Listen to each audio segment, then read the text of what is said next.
नमस्कार. आजपासून अश्विन महिना सुरू होतो.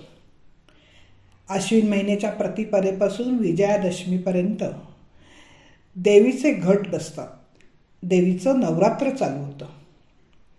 यात 10 दिवसाचं म्हणजे विजयादशमीपर्यंत जे 10 दिवस आहेत त्यापर्यंत आपण संत रामदासांच्या अभंगगाथेमधील अभंग रोज एक बघणार आहोत. रोज एक नवीन माळ. तर आज पाहूया पहिली माळ, अश्विन शुद्ध प्रतिपदा. आज योगिनी मुक्ताबाईंची सुद्धा जयंती आहे. उदो म्हणा उदो अंबाबाई माऊलीचा हो, आनंदे नाचती काय वर्णू महिमा तिचा हो. अश्विन शुद्ध पक्षी अंबा बैसली सिंहासनी हो, प्रतिपदे पासूनी घटस्थापना करुनी हो. मूळ मंत्रे करुनी दैत्य मारिले निर्वाणी हो, ब्रह्मा विष्णू महेश आईचे लागले पूजनी हो. शाश्वत सुखाचा ध्यास असणाऱ्या साधकासाठी त्यांना मार्गदर्शन व्हावे म्हणून सुमेधा ऋषींनी साधनेसाठी एक घटयंत्र तयार केले. ऋषीमुनींनीही साकार आणि निर्गुण निराकार शक्तीचं एकत्रीकरण करून जीवनाला उपयुक्त असं एक तंत्र विकसित केलं होतं आणि ते तंत्र सिद्ध होण्यासाठी काही मंत्रांची रचना केली आणि मग या तंत्र आणि मंत्रांच्या शक्तीतून त्या ऋषींनी घटासंबंधी एक नवा आविष्कारही केला आणि पुढे त्याचा चांगला विस्तारही झाला. वरचेवर त्यात व्यवस्थित भर पडत गेली, मंत्रांना उजाळा दिला गेला आणि त्यामुळे नवीन नवीन उपासनाही सुरू झाल्या.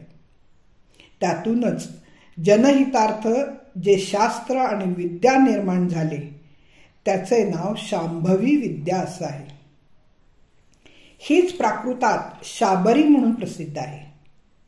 हिची महाकाली, महालक्ष्मी, सरस्वती अशी 3 दैवते आहेत आणि त्यांचेच वास्तव्य घटात असते.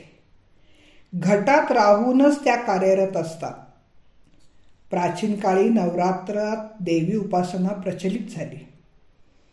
आद्य शंकराचार्यही या शक्तीचे उपासक होते. अशी ही शक्तीची म्हणजे आदी मायेची नवरात्र उपासना श्री समर्थ रामदासांच्या काळी सुद्धा प्रसिद्ध होती, प्रचलित झालेली होती. हे आई अंबाबाई तुझा जय जयकार असो. हे माते तुझा महिमा किती आणि कसा वर्णन करावा. तुझ्या उदयाने, तुझ्या दर्शनाने लोक आनंद भरीत होऊन नाचत आहेत. असा जय जयकार करून श्री समर्थ अशी ही आदिमायाच भगवती देवी आहे. अश्विन शुद्ध प्रतिपदेपासून सिंहासनस्थ झाली. घटस्थापना करून त्या आंबेला सिंहासनी बसवली.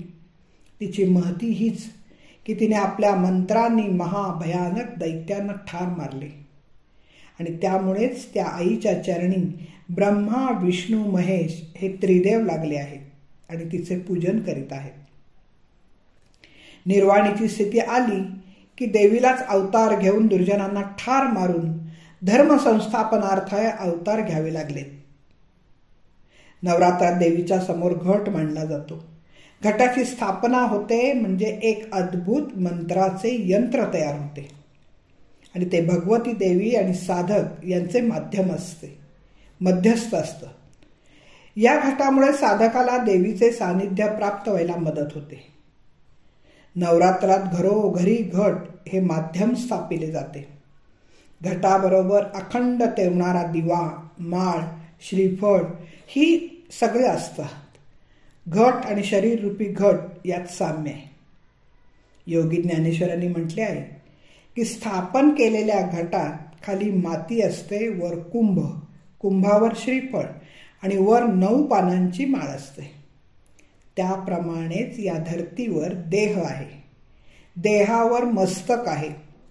देह म्हणजे कुंभ आणि मस्तक म्हणजे श्रीफळ. घटापुढे दिवा असतो, तो हृदयात तेवणारा ज्ञानदीप असतो.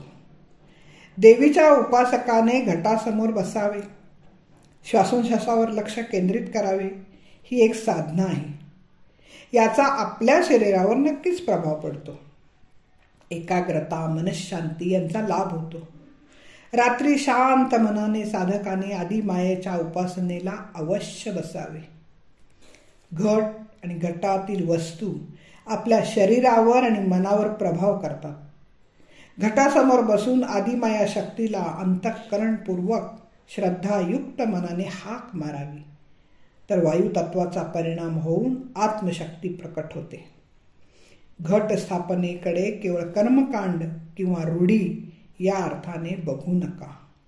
रामदास स्वामी परत म्हणतात की अनंत कोटी ब्रह्मांडाची जननी आदी माया ब्रह्मा विष्णू महेश लागती तव पाया. धन्यवाद. मी वाचक सौभाग्यवती पल्लवी कुलकर्णी. नमस्कार.